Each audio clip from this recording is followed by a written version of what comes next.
Please subscribe, like and share my channel. Odyssey by Homer. इस भाग में ओडिसी अपनी कहानी सुनाता है। उस कहानी में ट्रोय पर जीत हासिल करने के बाद ओडिसियस अपने साथियों के साथ 12 जहाज़ों में सवार होकर वापस आ रहा था, लेकिन एक तूफान आता है जिससे वे लोग भटक कर लोटस ईटर्स लोगों के आइलैंड पर आ जाते हैं।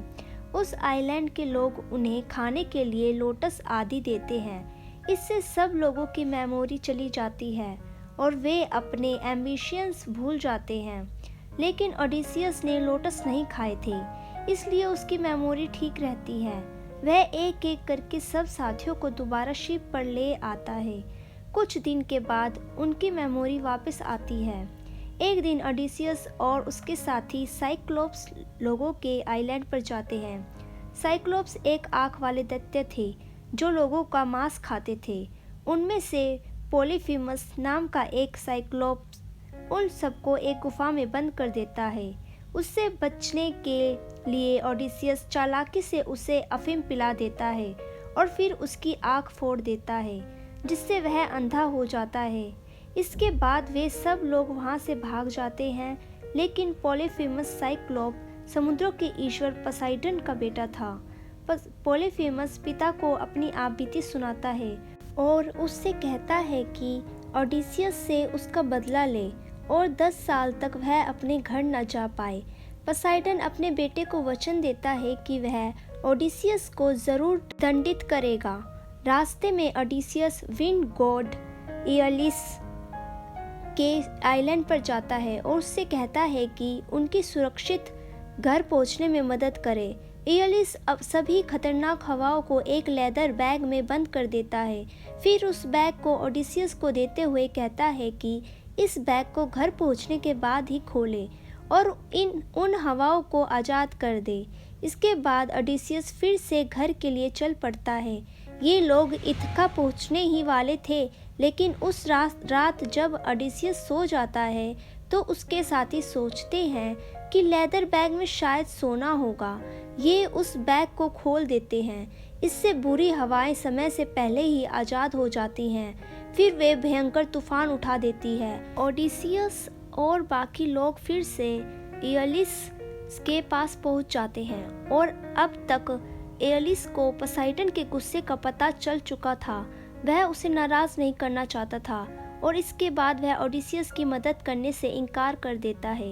इसके बाद ओडिसियस अपने साथियों के साथ फिर से घर के लिए चल पड़ता है, लेकिन रास्ते में लिस्ट्रिगोनियंस नाम के दैत्य उन पर हमला कर देते हैं।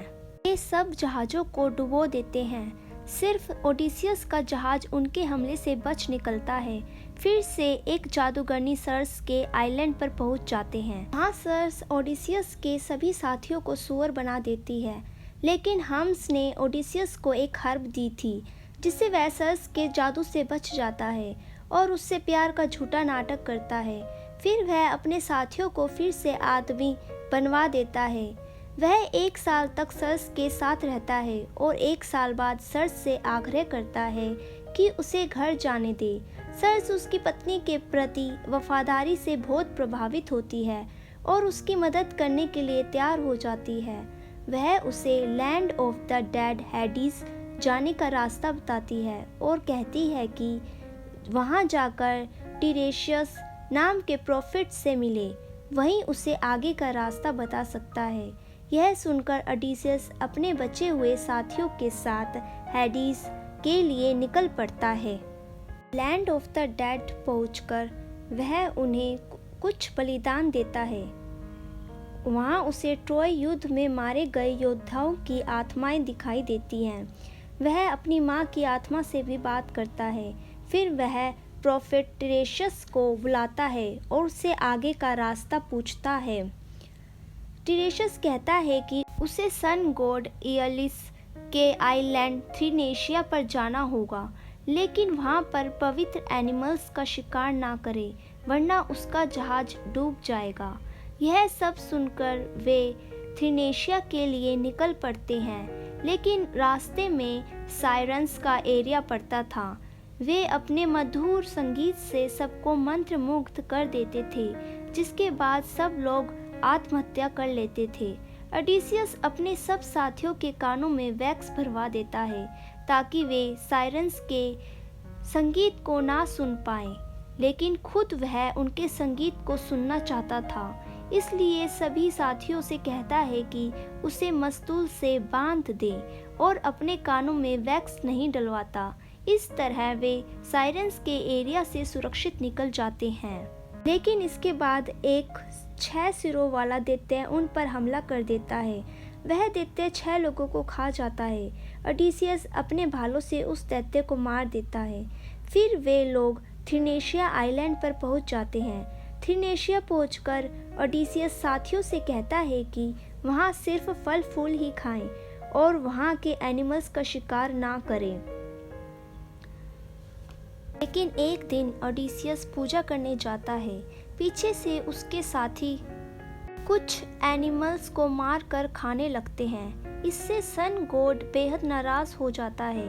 वह देवताओं के राजा ज्यूस से शिकायत करता है और कहता है कि उन सबको उचित दंड दे। जब ओडिसियस और साथी जहाज से आगे बढ़ने लगते हैं तो ज्यूस उनके जहाज के टुकड़े टुकड़े कर देता है। इससे ओडिसियस के सब साथी डूब जाते हैं, लेकिन वह तैरकर ओजिजिया आइलैंड पर पहुंच जाता है। हाँ, कैलिप्सो उसे अपना बंदी बना लेती है और 7 साल तक वहीं रखती है। इसके आगे की कहानी हमने पहले ही पढ़ ली थी बुक 5 to 8 समरी में। कैलिप्सो ने जब ओडिसियस को छोड़ा था तो पोसाइडन ने फिर से हमला करके उसके जहाज को डुबो दिया था और वहां से बहकर वह फेशंस के आइलैंड पर पहुंच गया था और इस वक्त वह उन्हीं को अपनी कहानी सुना रहा था।